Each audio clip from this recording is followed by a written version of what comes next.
আমার ধারণা ডক্টর জাকির নায়েক শ্লোক নিয়ে খেলা করছেন। উনি শুধু শ্লোক নিয়ে খেলা করছেন। ইসলাম এই পৃথিবীর মানুষকে ভাগ করেছে দুই ভাগে, একটা হলো মুমিন, আরেকটা হলো কাফের। অবশ্যই আমরা ইসলাম ধর্মের এই কথাগুলো বিশ্বাস করি না, মানতেও পারি না। তাই ইসলাম ধর্ম যেভাবে আমাদের উপর সর্বজনীন ভ্রাতৃত্বকে চাপিয়ে দিচ্ছে, সেটা আসলে কখনোই সম্ভব না। ইসলাম মানুষের মধ্যে শুধু বিভেদ তৈরি করে। তাদের মধ্যেও আছে শিয়া, সুন্নি, এছাড়াও ইসলামে আরো 70টা গোত্র আছে। হ্যাঁ, আমি আমার প্রশ্ন করছি, সমস্যা ইসলাম এটা দিতে পারবে না। পৃথিবীতে একমাত্র হিন্দু ধর্মই আমাদের সর্বজনীন ভ্রাতৃত্ব উপহার দিতে পারবে। এক্কাম সত্তা বিপ্র বহুদা ভদান্তি, একটু আগে আপনি বললেন। ইসলাম এটা কোনোভাবেই মানে না। গরু হত্যা করছে, কাফির হত্যা করছে, তাদের সম্পত্তি কেড়ে নিচ্ছে, লুট, নারী নির্যাতন। ইসলামই বলে ভ্রাতৃত্ব, তাহলে কিভাবে আসবে? আপনার মুখে ভ্রাতৃত্বের কথা আসলে শুধু শ্লোক নিয়ে খেলা করা। আপনি আসলে হিন্দু ধর্ম বলতে গিয়ে ইসলাম ধর্ম বলে ফেলেছেন। ভাই, আপনি বেশ কিছু মন্তব্য করেছেন। আর ইসলাম বলে ইন্নাল্লাহ মাস্তাবিরিন, নিশ্চয়ই আল্লাহ তাদের সঙ্গে আছেন যারা ধৈর্যশীল। ভ্রাতৃত্ব বজায় রাখতে গেলে আপনাকে ধৈর্যশীল হতে হবে। ধৈর্যশীল যদি আমরা না হই, তাহলে ভাইয়ের সাথে ভাইয়ের যুদ্ধ লেগে যাবে। ইসলাম বলছে সূরা আল বাকারার 153 নম্বর আয়াতে আছে ইন্নাল্লাহ মাস্তাবিরিন, নিশ্চয়ই আল্লাহ ধৈর্যশীলদের সঙ্গে আছেন। আর ভ্রাতৃত্ব বজায় রাখতে চাইলে ধৈর্যশীল হতে হবে। আর আমি এখানে উপস্থিত গুরুজনদের শ্রদ্ধা করি। তিনি হয়তো হিন্দু ধর্ম সম্পর্কে ভালো জানেন, তবে দুঃখিত যে আমি তার সঙ্গে একমত নই। ইসলাম সম্পর্কে তার জ্ঞান কিছুটা কম। আর ওনার সাথে আমি একমত যে ইসলাম ধর্মে মানুষকে দুই ভাগে ভাগ করা হয়। একটা হলো যারা বিশ্বাসী মুমিন, আরেক দল হলো কাফির, উনি যেভাবে বললেন। আর প্রত্যেক ধর্মেই দুই প্রকার মানুষ আছে, এমনকি হিন্দু ধর্মেও হিন্দু আর অহিন্দু। খ্রিস্টান ধর্মে খ্রিস্টান আর অখ্রিস্টান, ইহুদি ধর্মে ইহুদি আর নন ইহুদি, ইসলামে মুসলমান আর অমুসলমান। তাহলে ইসলাম আলাদা হলো কি করে? আর আমি এখানে হিন্দু ধর্মের সমালোচনা করব না, আমি সমালোচনা করব না। কিন্তু আজকের এই লেকচারে আমি হিন্দু ধর্ম নিয়ে কথা বলবো, কারণ আমি বিভিন্ন ধর্মের একজন ছাত্র হিসাবে আমি বেদ পড়েছি, আমি উপনিষদ পড়েছি। তবে এখানে ছোট্ট একটা মন্তব্য করি। হিন্দু ধর্মগ্রন্থ বেদে আছে যে এই মানুষ জাতি সৃষ্টি হয়েছে সর্বশক্তিমান ঈশ্বরের 4টে অংশ থেকে। তার মাথা থেকে এসেছে ব্রাহ্মণ, বুক থেকে এসেছে ক্ষত্রিয়, আর উরু থেকে বৈশ্যরা ব্যবসায়ী জাত, আর পা থেকে শূদ্ররা বর্ণপ্রথা। আমি এটা নিয়ে মন্তব্য করতে আসিনি, আমি এটা চাই না। আমি চাই না হিন্দু ভাইদের মনে আঘাত দিতে। ইসলাম ধর্ম এটার অনুমতি দেয় না। আমি এসব নিয়ে মন্তব্য করছি না, কোনো ধর্মের সমালোচনা করছি না, আমি কারো সমালোচনা করছি না। আমি কথা বলছি না যে কোনো ধর্ম ভুল। তবে আপনি যদি ভালোভাবে বেদ পড়ে থাকেন, আপনি এখানে সবাইকে বলতে পারেন বেদে কথা বলে কিনা যে স্রষ্টার মাথা থেকে ব্রাহ্মণ এসেছে, তার বুক থেকে ক্ষত্রিয়রা এসেছে, উরু থেকে এসেছে বৈশ্যরা ব্যবসায়ী জাত, বিদ্বান গোত্র, যোদ্ধা গোত্র, ব্যবসায়ী গোত্র, শূদ্র। শূদ্ররা হলো সবচেয়ে নিম্নবর্ণের। আর ডক্টর আম্বেদকর এটা নিয়ে বই লিখেছেন। আমি সব খুলে বলছি না। হিন্দু ধর্ম আমি ভালোভাবে পড়েছি। আমি হিন্দু ধর্মের অনেক কিছু শ্রদ্ধা করি, বেশ কিছুর ব্যাপারে একমত নয়, এটা আমাকে আপনি বলতে বাধ্য করলেন। পবিত্র কোরআনে সূরা আনামের 108 নম্বর আয়াতে আছে তাহাদিগকে গালি দিও না আল্লাহকে ছাড়িয়ে তাহারা যাহাদিগকে ডাকে, কেননা অজ্ঞানতাবশত তাহারা গালি দিবে আল্লাহ সুবহানাহু ওয়া তাআলাকে। এখানে আমি হিন্দু ধর্মের ভালো দিকগুলো নিয়ে বলেছি। কথাটা হলো তারা এক ঈশ্বরের ধারণায় বিশ্বাস করে। আপনার প্রশ্নের ব্যাপারে বলি যে আপনি বলেছেন মুসলিমরা তারা মানুষ খুন করে, এছাড়াও তারা হত্যা করে। আপনি বললেন গরু, ঠিক আপনি কথা বলেছেন।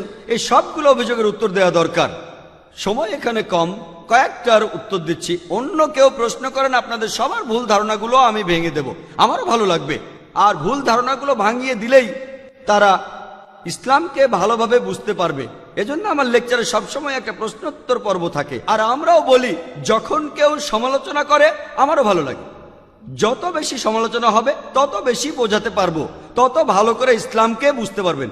আমিও সেটাই করি। ইসলামও বলে সত্যকে ছড়িয়ে দিতে হিকমার সাথে। পবিত্র কোরআনে সূরা নেহালের 125 নম্বর আয়াতে আছে উদু ইলা সাবিলি রাব্বিকা বিল হিকমা ওয়াল মাউযিতিল হাসনা ওয়াজাদিলুম বিল্লাতি আহসান। মানুষকে প্রতিপালকের পথে আহ্বান করো হিকমত আর সদুপদেশ দ্বারা। আর উহাদের সহিত তর্ক করিবে সবচেয়ে উত্তম পন্থায়। যখন বলা হয় আমরা আমিষ খেতে পারবো কিনা, গরু ছাগল কোরবানি দেয় ইত্যাদি, আর অনেক অমুসলিমই বলবে মুসলমান আপনারা সবাই নিষ্ঠুর মানুষ, প্রাণী হত্যা করেন। ভাই আপনাদের আমি বলি, একজন মুসলমান খুব ভালো মুসলমান হতে পারে, এমনকি যদি সে পুরোপুরি ভেজিটেরিয়ান হয়। এটা বলা হয়নি যে আপনাকে অবশ্যই ভেজিটেরিয়ান হতে হবে ভালো মুসলিম হতে গেলে, কিন্তু পবিত্র কোরআনে অনেকবারই বলা হয়েছে যখন তুমি মাংস খেতে পারো তখন মাংস খাবে না কেন। পবিত্র কোরআনে সূরা মাইদার 1 নম্বর আয়াতে উল্লেখ আছে, বলা হয়েছে যে ইয়া আইয়ুহাল্লাযিনা আমানু, হে মুমিনগণ, তোমাদের অঙ্গীকার পূর্ণ করিবে আর তোমাদের জন্য কিছু চতুষ্পদ প্রাণীকে হালাল করা হইয়াছে আর কিছু প্রাণী হারাম। পবিত্র কোরআনে সূরা নাহলের 5 নম্বর আয়াতে উল্লেখ আছে যে আল্লাহ চতুষ্পদ জন্তু সৃষ্টি করিয়াছেন যাহাতে তোমরা শীত নিবারণ করিতে পারো এবং উহাতে বহু উপকার রহিয়াছে এবং উহা হইতে তোমরা আহার করিয়া থাকো। পবিত্র কোরআনে সূরা মুমিনুনের 21 নম্বর আয়াতে উল্লেখ আছে তোমরা চতুষ্পদের মাংস আহার করতে পারো। আমরা জানি যে আমিষে, এখানে অনেক ডাক্তার আছেন, আমিও একজন মেডিকেল ডাক্তার, এতে অনেক প্রোটিন আছে, প্রচুর আয়রন আছে, আর এগুলো খুবই সুস্বাদু। আর এইসব আমিষ জাতীয় খাবারে আপনি যে প্রোটিন পাবেন, এই পরিমাণ প্রোটিন আর কোথাও পাবেন না, আপনি পাবেন না। নিরামিষের মধ্যে সয়াবিনে আপনি সবচেয়ে বেশি প্রোটিন পাবেন, সেটাও আমিষের প্রোটিনের চেয়ে অনেক কম। আর এবার আমি গরু হত্যা নিয়ে কিছু কথা বলি। যদি হিন্দু ধর্মগ্রন্থগুলো পড়েন, আমি এখানে কোন ধর্মের সমালোচনা করছি না, ভাই একটা প্রশ্ন করেছেন তাই আমাকে সত্য কথাটা বলতে হবে। হিন্দু ধর্মে আমিষ খাওয়ার অনুমতি দেওয়া হয়েছে। হিন্দু ধর্মগ্রন্থে দেখবেন সাধুসন্তরা আমিষ জাতীয় খাদ্য খায়, এমনকি গরুর মাংস। পরবর্তীতে অন্যান্য বেশ কিছু ধর্মের প্রভাবে, যেমন ধরুন জৈন ধর্ম ইত্যাদি, মানুষের উপর অহিংসার দর্শনের প্রভাব এসে পড়ল, তারা প্রাণী হত্যা বাদ দিল, তারা এই দর্শনটাকে তাদের জীবনধারায় যোগ করলো। তবে ইসলাম ধর্ম প্রাণীদের অধিকারের কথা বলে থাকে। শুধু প্রাণীদের অধিকার নিয়ে আমি একটা লেকচার দিতে পারি। পবিত্র কোরআনে আছে পশুর উপর বেশি বোঝা চাপিও না, তাদের প্রতি সদয় হও, তাদের খাদ্য দাও, কিন্তু প্রয়োজনে তোমরা তাদের মাংসও খাইতে পারো। আর যদি আপনি অন্যান্য ধর্মগুলো ভালোভাবে দেখেন, অনেকে আমিষ খেতে বারণ করেছে। এই দর্শনের ভিত্তিটা হলো এই যে আপনি প্রাণী হত্যা করবেন না, কারণ তাদের জীবন আছে, সে কারণে আমিষ খাওয়াটা অন্যায়। আমি এর সাথে একমত। যদি কোনো মানুষের পৃথিবীতে মানুষ হত্যা না করে থাকে, সেখানে আমিই থাকবো সবার উপরে।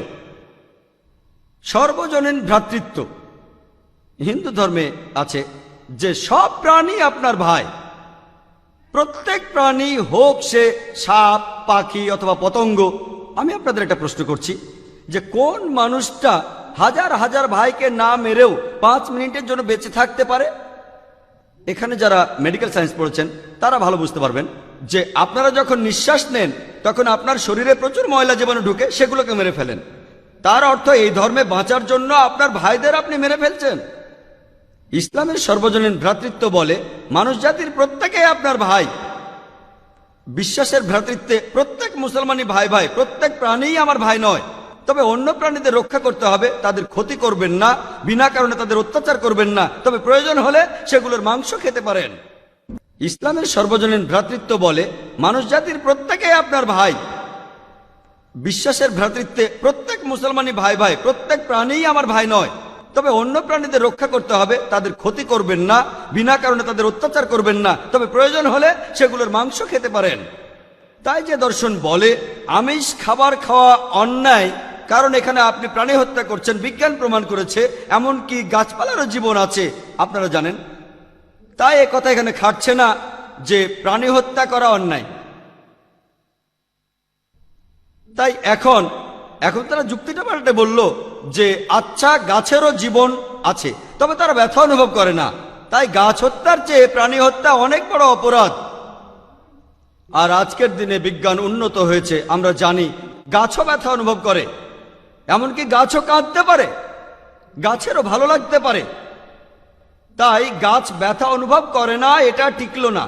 এখানে ব্যাপারটা হলো যে গাছের কান্না মানুষ শুনতে পায় না, কারণ মানুষ কানে যে শব্দ শোনে সেটা সীমা 20 সাইকেল পার সেকেন্ড থেকে 20,000 সাইকেল পার সেকেন্ড। এই সীমার মধ্যে কিছু হলে মানুষ সেটা শুনতে পায়, এই সীমার নিচে বা উপরে মানুষ কিছু শুনতে পায় না। যেমন ধরুন কেউ যদি ডগ হুইসেল বাজায়, ডগ হুইসেল চেনেন, যেটাকে বলে সাইলেন্ট ডগ হুইসেল। যখন কেউ এই হুইসেল বাজায়, এটা সীমা হচ্ছে 20,000 সাইকেল পার সেকেন্ডের উপরে, 40,000 সাইকেল পার সেকেন্ডের নিচে। কুকুর 40,000 সাইকেল পার সেকেন্ড পর্যন্ত শুনতে পায়। তাই কেউ যদি হুইসেল বাজায়, কুকুর হুইসেলটা শুনতে পারে কিন্তু মানুষ শুনতে পায় না। এটাকে বলা হয় সাইলেন্ট ডগ হুইসেল। একইভাবে গাছপালার যে কান্নাকাটি আমরা মানুষরা কিছুই শুনতে পাই না, তবে গাছও কাঁদে, তারাও ব্যথা অনুভব করে।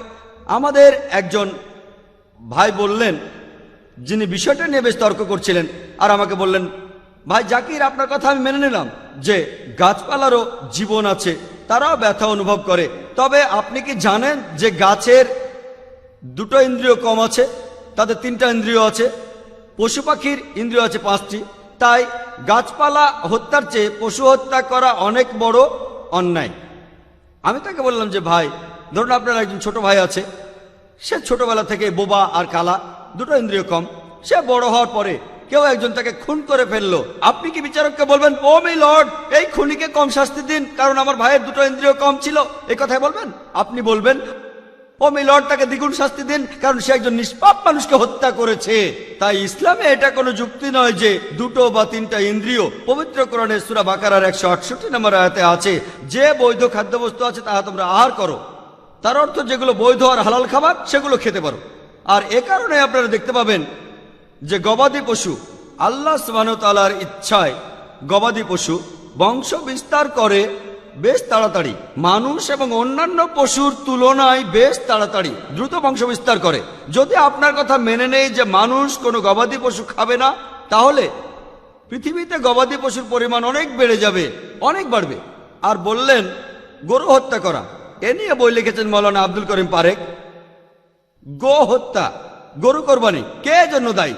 যদি ভালোভাবে দেখেন, যারা চামড়া নিয়ে ব্যবসা করে, গরুর চামড়া, মুসলিম অমুসলিম উভয়ই আছে, চামড়া, গরুর চামড়া, তারা এটা করে। তাই এটা থেকে যারা উপকার পাচ্ছে এই গোহত্যা থেকে, তাদের মধ্যে মুসলিমদের চেয়ে অমুসলিমরাই বেশি।